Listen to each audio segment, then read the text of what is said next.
closer look at what sugar does once it enters the body. This is the actor Brenton Thwaites. He's very kindly volunteered his body for the following demonstration.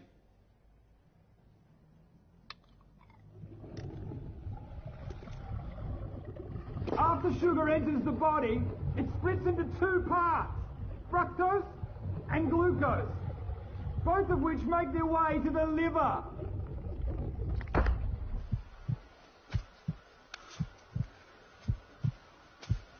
Now, once in the liver, the glucose is dealt with efficiently. It's either used immediately for energy, or it's stored for later, like a spare battery. But the fructose half of sugar is very different. The liver doesn't have a system to regulate the fructose because it was so rare in nature. So it hoovers it out of the bloodstream whether it needs it or not.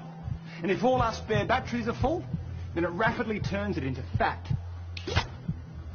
Some of that fat is going to stay in the liver, and you're going to have increased risk for insulin resistance and diabetes.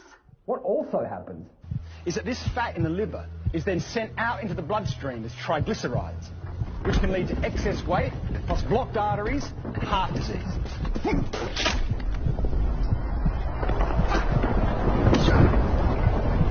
Now, when we're eating lots of sugar and other carbohydrates like bread and pasta, we're producing lots of glucose. A hormone called insulin is released, which is like a key that helps to open our cells' doors so they can absorb all the glucose, remove it from the bloodstream, and burn it for energy. The more glucose in the blood, the more insulin is released. But the key point for us is that while this insulin is in the blood dealing with all the glucose, it tells our fat cells to hold on to the fat. It actually turns off our fat-burning processes. So when we're eating lots of sugar, we're putting fat into our bodies via the fatty liver. Because of all the glucose, we maintain the level of insulin, which tells our fat cells to hold on to the fat. We can't burn off fat when insulin is around dealing with all the sugar.